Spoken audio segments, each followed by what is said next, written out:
In this video, I'm going to show you how you can easily delete friends on Snapchat. Let's get started.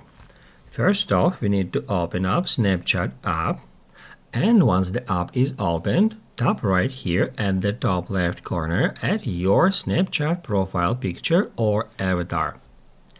After that, scroll down a bit until just under the friends, you can easily find My Friends.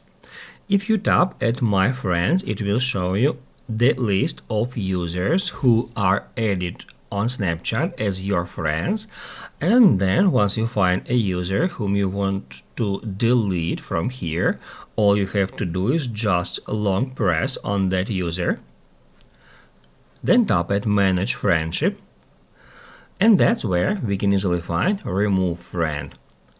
Tap at Remove Friend. It will ask you, are you sure you would like to remove that user as a friend? To continue, hit remove. That's how we can easily delete friends on Snapchat, and if this video was helpful for you, don't forget to hit the like button.